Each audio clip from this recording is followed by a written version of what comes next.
July 1944, Camp Aliceville, Alabama. Heat still clung to the pines after sundown, the dust tasting of iron and sap, when a white sheet snapped against the mess hall wall and a beam of light cut the dark like a searchlight gone astray. Hundreds of German prisoners drifted closer, belts loosened, caps in hand, expecting orders or a lecture. Instead, the frame steadied, and names they knew only from rumor spilled across the sheet. Bold-type orchestral swell, a cowboy hat tipping under desert stars. It was not a Wehrmacht training reel, not a newsreel of fronts they had marched, but a Hollywood feature. Gene Autry's smile bright as a match struck in a tunnel. Then later, a ballroom where Gable moved with an ease that felt like defiance. A prisoner from the Afrika Korps would write that the projector threw a road through the wire, and in that road he saw cars, storefronts, and laughter he had been told were decadent or false. By mid-1944, more than 400,000 German POWs were held in the United States, and camps like Aliceville, built for thousands, screened weekly films under Army Special Services, part diversion, part instruction. The men sat motionless, counting frames the way they once counted bursts from an MG-34, measuring a different kind of power, a nation confident enough to show enemies its daydreams. When the reel snapped and the room exhaled, the question lingered like warm ozone from the lamp. In a war of steel and rations, what could stories do?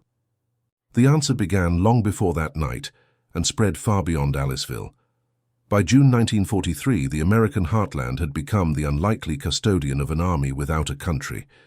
Nearly 400,000 Axis prisoners, mostly Germans, with Italians and a handful of Japanese, were scattered across more than 500 compounds from Texas plains to the forests of Maine. The largest of them all, Camp Aliceville in Alabama, housed over 6,000 men captured after the fall of Tunisia. They were the remnants of Rommel's Afrika Korps, tanned, battle-hardened veterans of Kasserine and El Alamein, now surrounded not by desert or barbed ambush, but by red clay, pine, and an America they had never seen except through propaganda. Expecting brutal treatment, many found instead something stranger, routine civility and a baffling degree of comfort. The camp's fences stood tall, yes, but inside those perimeters was order. Rations matched those of U.S. soldiers. Medical tents were clean, and every man was guaranteed a bed, letters from home, and even the right to complain to neutral inspectors under the Geneva Convention. The war they had fought in the dunes now continued on an invisible front.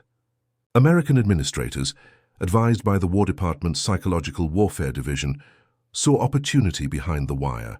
Education, recreation, and exposure, not punishment, would test whether belief itself could be reshaped. Sports fields, libraries, and classrooms appeared. Prisoners gave lectures on Goethe, built orchestras and painted murals on canteen walls. Yet the most curious arrival was the film projector, a machine officially meant to maintain morale, but privately regarded as a wedge into the German imagination. When reels of Casablanca, Gone with the Wind, or newsreels of bustling cities unscarred by war flickered to life, the effect was hypnotic. Men who once cheered for the Reich now sat transfixed before stories of liberty, humor, and individual triumph. It was not indoctrination, it was invitation, and it began to work quietly. Reel by reel, America showed its prisoners a world that was freer, fairer, and stubbornly human. The next stage would prove how powerfully that vision could take root once the lights went out and reflection began. By the early 1940s, Hollywood had already become a battlefield of ideas. Long before Pearl Harbor's shock reached American shores, studios from Burbank to Culver City were quietly mobilizing. Films such as Mr. Smith Goes to Washington, 1939, The Great Dictator, 1940, Mrs. Miniver, 1942, and Casablanca, 1943, had begun shaping the moral narrative of democracy itself, casting freedom, decency, and personal courage as distinctly American virtues.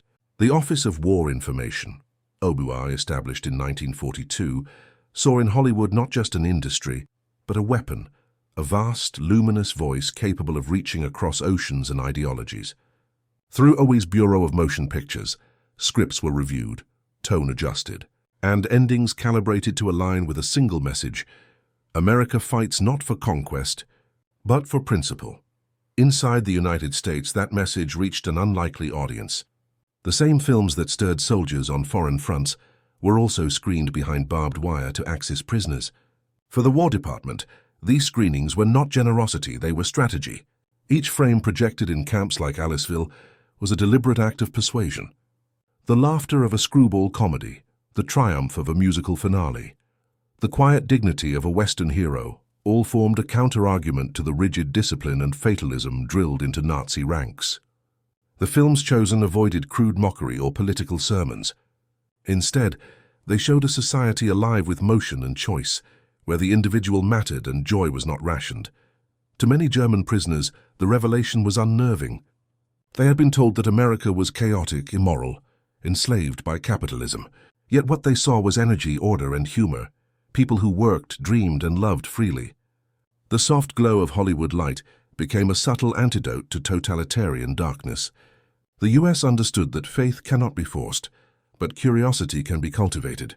By turning cinema into an unspoken dialogue between captor and captive, America proved that power could persuade without commanding, and that the future might belong not to those who conquered territory, but to those who captured imagination. Late autumn 1943, Camp Aliceville, Alabama. The air carried the smell of damp pine and kerosene as dusk settled over the wire. Inside the mess hall, benches scraped against concrete, while a battered army projector hummed to life for the first time. On the whitewashed wall appeared the title Stagecoach, John Ford's 1939 masterpiece of dust, danger, and unlikely fellowship. The choice had not been accidental. American officers, advised by the War Department's Psychological Warfare Branch, selected it precisely for its balance of grit and grace, a story where courage and decency triumphed not through command, but through cooperation. The prisoners, veterans of Rommel's Afrika Korps and the U-boat campaign, had faced artillery and aircraft without flinching. Yet as the stage rattled through Monument Valley and John Wayne's Ringo Kid stepped into the frame, silence fell. The men who once followed swastikas across continents now watched a tale of redemption told through a lens of humanity. When the lights returned, the hall remained still for several seconds, as if the illusion refused to fade. Then came the murmurs, hesitant, puzzled. One prisoner later wrote that Stagecoach felt too sincere to be enemy art. They had been taught that American films were vulgar fantasies. Instead, they found a moral landscape where a prostitute, a drunk, and an outlaw stood taller than those who judged them. Guards noticed how talk in the barracks changed afterward. Arguments over fairness, over the courage of flawed men, over why a nation would share such stories even with its captives.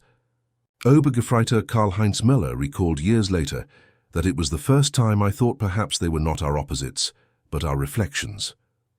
Week after week, more came to watch, drawn less by curiosity than by the strange comfort of seeing decency survive danger.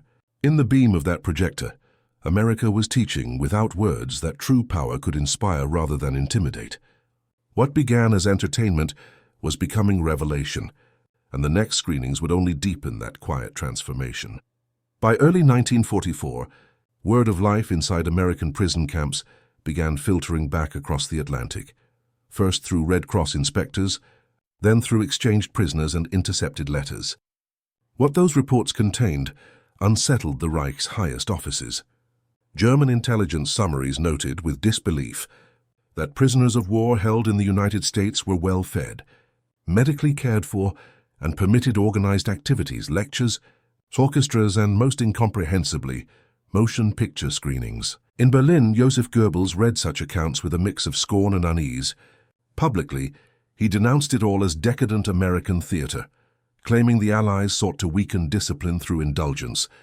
Privately, however, he saw the danger. A mind that begins to compare may also begin to doubt. If returning soldiers spoke of humane captors and freely shared laughter in American halls, the foundations of Nazi moral control could fracture. In an attempt to reassert ideological purity, Goebbels ordered an escalation of domestic propaganda.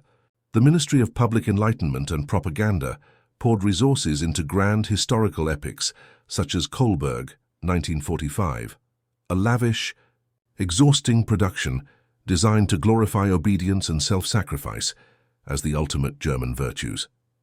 The film was shot even as cities burned, consuming scarce film stock, and thousands of soldiers diverted from the front to act as extras. Yet the contrast between that desperate theater of loyalty and the quiet dignity reported from U.S. camps was telling. Letters that slipped through censorship described America not as the caricature of chaos portrayed at home, but as a land of surprising fairness and freedom. One internal Wehrmacht report admitted uneasily, "The prisoners speak of democracy with curiosity, not contempt." By then, the damage was already done. The idea that the enemy could be both powerful and humane, victorious and generous, was far more subversive than any weapon. Through reels of light in Alabama and Texas, America had launched a campaign of the mind, and Berlin had no defense for it. Beneath the flicker of Hollywood glamour, an intricate logistical system quietly sustained the glow. By 1944, the War Department's Special Services Division, tasked with maintaining troop morale, had expanded its mission to include enemy captives. The Army Motion Picture Service, AMPS, became the heart of this operation, circulating thousands of 16mm reels across a vast internal network that served both soldiers overseas and prisoners behind American fences. From the Central Depot in New Jersey, convoys of olive-drab trucks carried film canisters along predetermined routes, delivering reels to hundreds of POW camps from California to New England. Each print was catalogued, inspected, and rotated weekly, a system so efficient that a movie shown to GIs in Italy might play in an Alabama POW hall just weeks later. At Camp Aliceville, the machinery of morale was both mechanical and human. The projector, a Bell Howell Model 179, was a sturdy twin-reel instrument of American engineering, reliable enough to run for hours with barely a hum. Guards supervised as German prisoners handled the setup, often improvising with what they had: laundry sheets for screens, wooden crates for seating, and blackout curtains stitched from tent canvas. The POWs even elected a film committee to select titles from an approved list, a subtle gesture of autonomy that mirrored the democratic process itself. Westerns and musicals dominated the roster: Stagecoach, Yankee Doodle Dandy, The Maltese Falcon, stories of struggle and redemption rather than propaganda. Occasionally, war-themed films sparked heated discussion, their depictions of valor or futility opening unexpected avenues of reflection. By year's end, attendance records at major camps exceeded 80%, rivaling civilian cinemas back home. The costs were trivial, the effects profound. Fights diminished, productivity and work details improved, and the wire felt, if only for 2 hours, a little less confining. After each show, the real dialogue began. Germans debating whether the films were lies or glimpses of truth. The Americans never answered. They didn't need to. The point was not to convince, but to provoke thought, to let light, literally and figuratively, do what interrogation never could.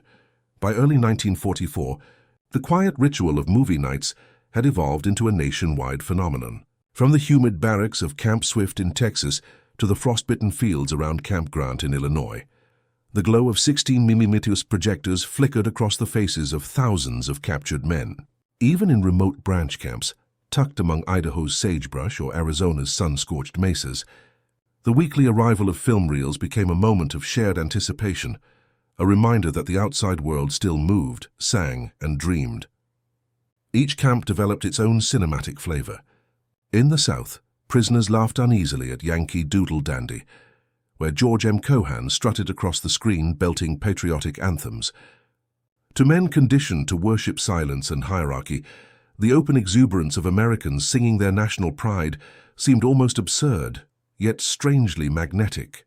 In the Midwest, more serious fare prevailed. The Grapes of Wrath, with its dust-choked imagery and endurance through poverty, left audiences contemplative rather than defiant. It revealed a nation willing to show its own pain, a gesture that disarmed cynicism more effectively than any lecture. Camp administrators kept careful records. Reports filed to Washington noted an unmistakable pattern. Where films played, tempers cooled. Hostility declined, discipline improved, and escape attempts fell sharply. Some camp officers even began requesting instructional screenings, geography shorts, documentaries on American agriculture, or films showcasing industrial production. To the War Department, It became clear that cinema had grown into an informal classroom for democracy. The lessons were subtle but lasting. Cooperation over compulsion, humor over hatred, individuality over obedience. By 1945, the projector stood as essential to camp life as the kitchen or the infirmary. Amid a world engulfed in ruin, America's most effective instrument of persuasion was not the bomb or the bayonet, but a story, projected in light, believed in silence. For men raised under the iron rhythm of command, cinema became an ambush of emotion they could not anticipate. Inside the dim barracks, the light from the projector reached deeper than ideology ever had. Hollywood's stories carried a quiet insurgency, ordinary people confronting fate without orders, women standing as partners rather than subordinates, laughter aimed not at enemies, but at the powerful themselves. For German soldiers conditioned to salute rather than smile, these images jarred the mind. They saw towns where dissent was tolerated, couples choosing love freely, and heroes who triumphed not by obedience but by conviction. Every reel became a mirror, showing what life might look like without the weight of uniform or decree. War Department psychologists, observing through field notes and interviews, recognized what was happening. They called it emotional decompression, a slow release of tension built through years of indoctrination. Films offered something lectures never could: safety and vulnerability. Men who had seen comrades die for an empire now felt grief, humor, and empathy without shame. Though few resisted, branding the screenings as clever manipulation, yet even they debated the meaning of freedom long after the reels stopped turning. Others admitted privately that the films unsettled them not because they deceived, but because they felt true.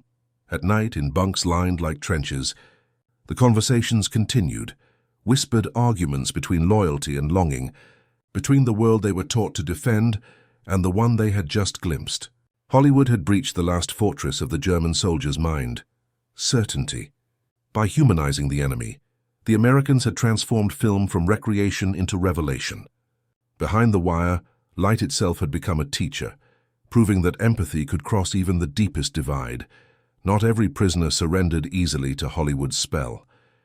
Beneath the calm order of camp life, another struggle took shape, a war of conviction fought not with rifles but with reels. Among the inmates were factions of hardline loyalists known as Die Eisernen, the Ironsides. These men clung fiercely to Nazi doctrine, convinced that any hint of amusement at American films was treachery. They posted warnings on barrack walls, whispered threats, and patrolled their fellow prisoners' behavior as zealously as Gestapo informants once had. To laugh at an American comedy, they said, was to betray the fatherland. To applaud a scene of tolerance or interracial friendship was to become complicit in moral decay. Their discipline was fanatical, their influence feared. Fights sometimes erupted after screenings, sharp bursts of fury breaking the fragile calm. When Pride of the Marines or the human comedy portrayed compassion toward Jews or African Americans, arguments turned to blows. At Camp Tonkawa, Oklahoma, a propaganda circle even organized a boycott, accusing American officers of psychological infection. Their pamphlets, handwritten and secretly distributed, urged fellow prisoners to resist cinematic sabotage. But resistance was its own advertisement. The very films they condemned now drew larger crowds, as moderates and the curious came simply to see what was so dangerous about a cowboy: a love story or a song. American administrators chose subtlety over force. Rather than banning the agitators, they documented their reactions carefully, forwarding behavioral reports to Washington as data for psychological studies. The results confirmed what the U.S. had begun to suspect. Coercion hardened belief, but curiosity dissolved it. The louder the extremists warned, the more their words rang hollow against the laughter echoing from the mess halls. Week after week the screens kept glowing, unbothered by ideology, wearing down fanaticism not through confrontation, but through persistence.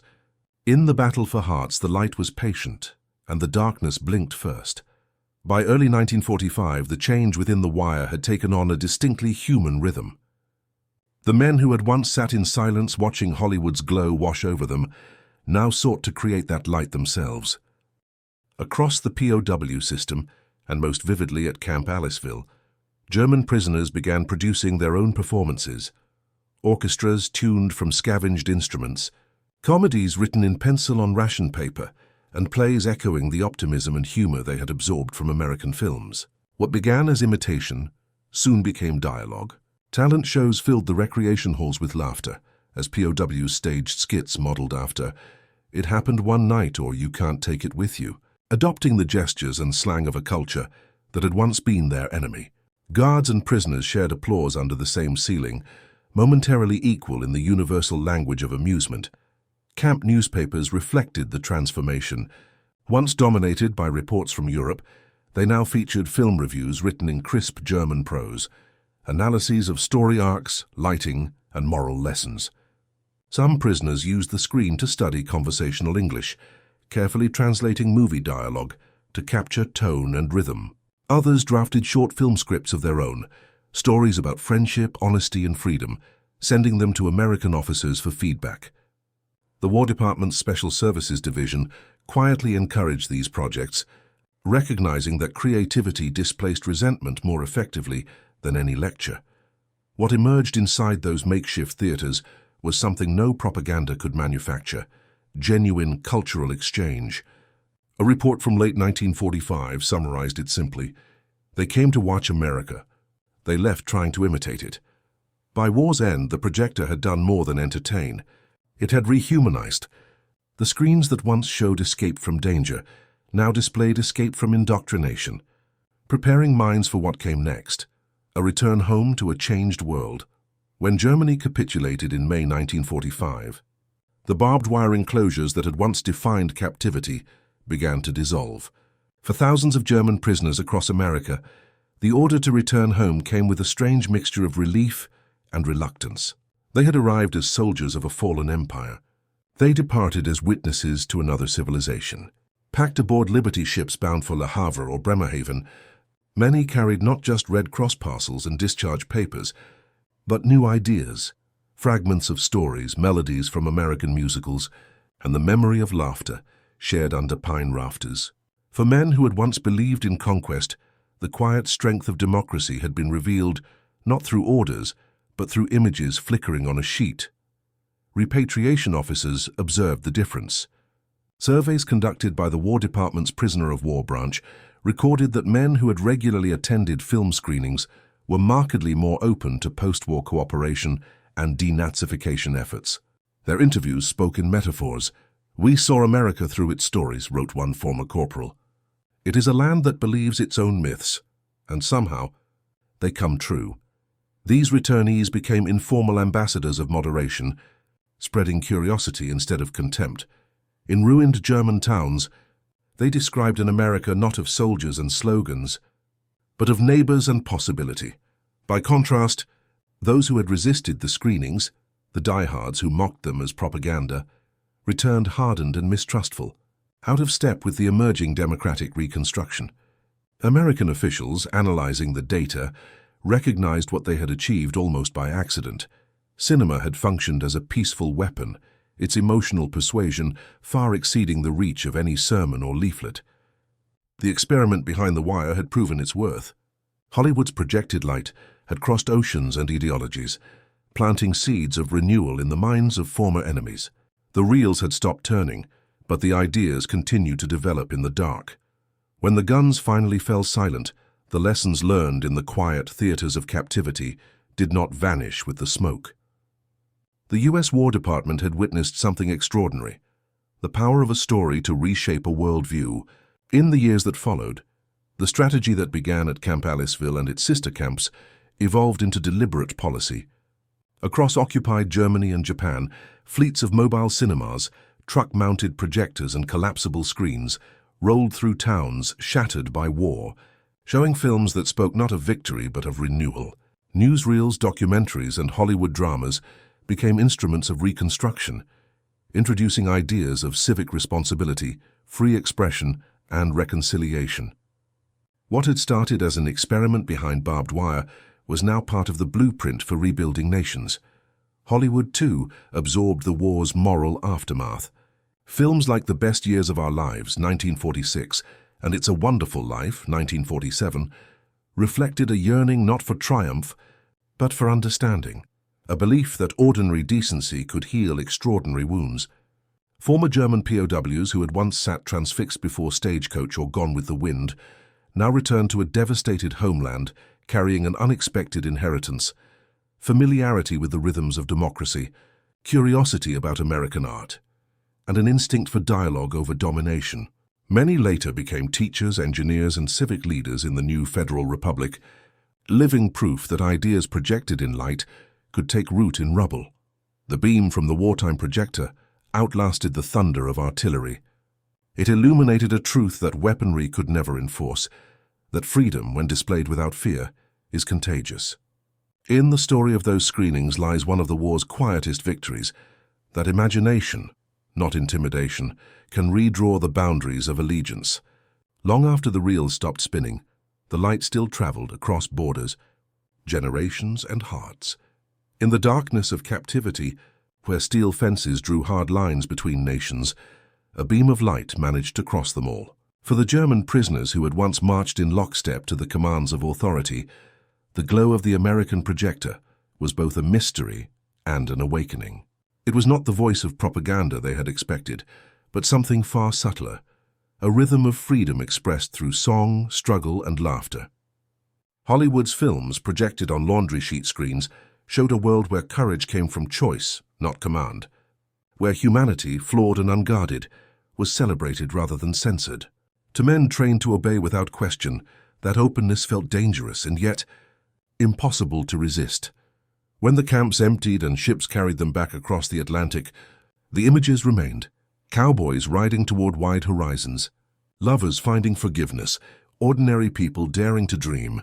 Those visions lingered long after the uniforms were folded away, reshaping how a generation understood strength itself. America's most enduring weapon had not been forged in steel but imagined in light. In those quiet mess halls, the hum of a Bell Howell projector became a kind of heartbeat for an idea: the belief that confidence needs no secrecy and that true power invites the world to watch. As the final reel clicked to an end, one truth endured: wars may be won with force, but peace is secured through imagination, one flicker of freedom at a time.